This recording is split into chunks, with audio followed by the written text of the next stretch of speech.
नमस्ते, मेरा नाम निकिता मिश्रा है और आप देख रहे हैं बोलता हिंदुस्तान। आज के इस वीडियो में हम बात करेंगे एक ऐसे राजनीतिक सहयोग की जिस पर इस समय सोशल मीडिया से लेकर राजनीतिक गलियारों तक खूब चर्चा हो रही है। 12 तारीख की सुबह राहुल गांधी, नेता प्रतिपक्ष राहुल गांधी ने एक बयान दिया। उन्होंने कहा, जो गलती हुई सो हुई, लेकिन अभी भी समय है। प्रधानमंत्री मोदी को तुरंत तैयारी में लग जाना चाहिए, वरना करोड़ों लोगों का नुकसान हो सकता है।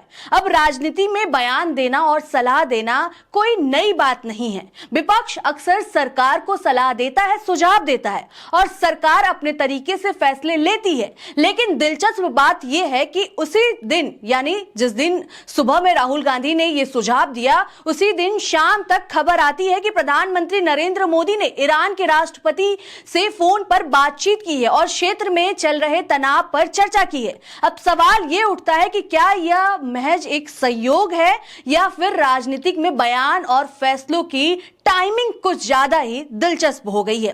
जैसा कि आप सभी जानते हैं कि पिछले करीब 12 से 13 दिनों से ईरान और इजराइल के बीच ये तनाव और ये संघर्ष लगातार बढ़ता जा रहा है। इस संघर्ष का असर केवल मध्य पूर्व तक सीमित नहीं है, बल्कि पूरी दुनिया पर पड़ रहा है।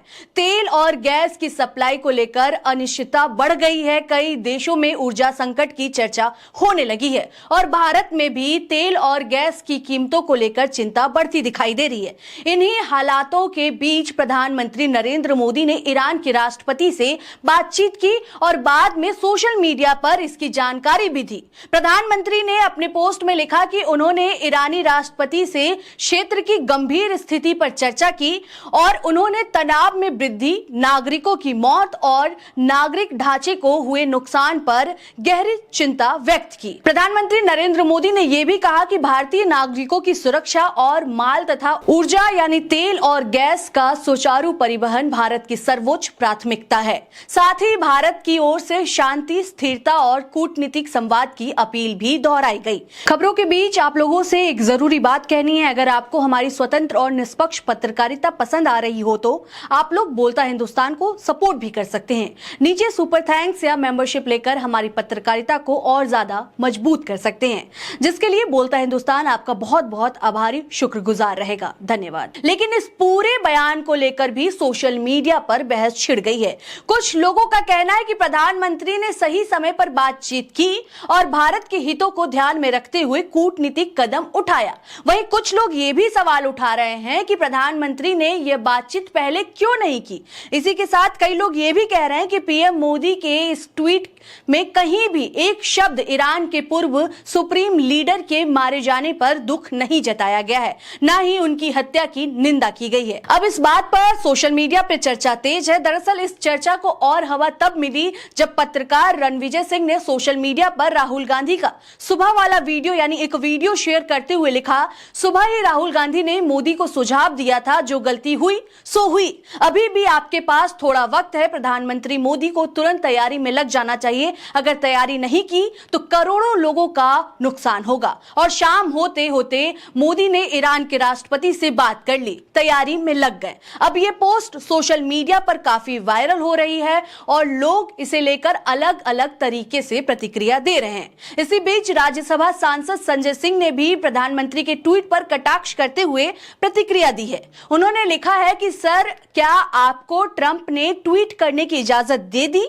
इतनी गहरी नींद से आप तब जागे जब पूरा देश गैस सिलेंडर की लाइनों में खड़ा हो गया। संजय सिंह ने आगे कहा कि वह पहले दिन से यह मांग कर रहे थे कि प्रधानमंत्री को तुरंत ईरान से बातचीत करनी चाहिए। उनका कहना है कि ईरान भारत का परंपरागत मित्र देश रहा है और संकट की इस घड़ी में भारत को खुलकर कूटनीतिक पहल करनी चाहिए थी।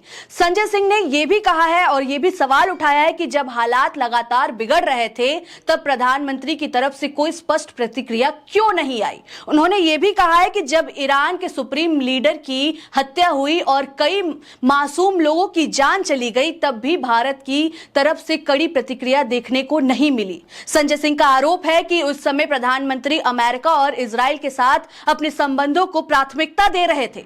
उन्होंने यह भी सवाल उठाया है कि क्या भारत की विदेश नीति अब पूरी तरह स्वतंत्र है या फिर यह अमेरिका और इजराइल की रणनीति से प्रभावित साबित हो रही है। और क्या कुछ कहा है और क्या कुछ बोला है संजय सिंह ने, राज्यसभा सांसद संजय सिंह ने, एक बार आप भी सुनिए। लेकिन प्रधानमंत्री अमेरिका और इजराइल की चमचागिरी में पिछलग्गू बन के इस तरह से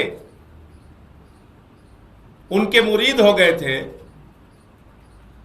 कि उन्होंने 8 देशों के प्रमुखों से बातचीत की।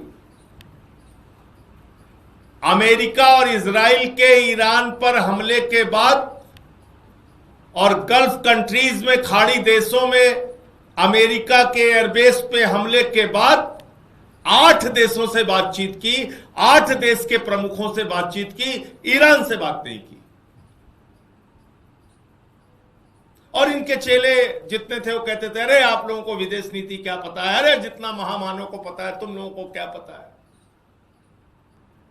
खामेनेई की मौत पर, उनकी हत्या पर एक शब्द शोक का प्रधानमंत्री नहीं बोले।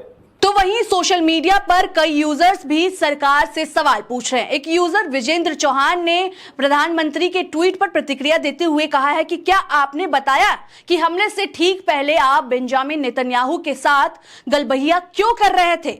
ईरान पर हमले की निंदा क्यों नहीं की? ईरान के शीर्ष नेता की हत्या पर प्रतिक्रिया क्यों नहीं दी? हालांकि दूसरी तरफ सरकार समर्थक लोग ये भी कह रहे हैं कि विदेश नीति कोई टीवी डिबेट नहीं होती जहां हर बात तुरंत सार्वजनिक कर दी जाए। कई फैसले पर्दे के पीछे कूटनीतिक स्तर पर किए जाते हैं और हर बातचीत को सार्वजनिक करना जरूरी नहीं होता है। अब सच्चाई क्या है ये तो आने वाला समय ही बताएगा। फिलहाल इस खबर में इतना ही है। आपको क्या लगता है इस खबर पर, आप क्या सोचते हैं? आपको क्या लगता है प्रधानमंत्री ने जिस तरह से ईरान के राष्ट्रपति से बात की है, इस पे आप क्या सोचते हैं? अपनी राय हमें कमेंट करके जरूर बताएं। और क्या प्रधानमंत्री ने सही समय पर कदम उठाया है या फिर विपक्ष का सवाल जायज है? अपनी राय हमें कमेंट बॉक्स में जरूर लिखिए। अगर आपको हमारा यह वीडियो पसंद आए तो लाइक करें और चैनल को सब्सक्राइब करना ना भूलें। धन्यवाद।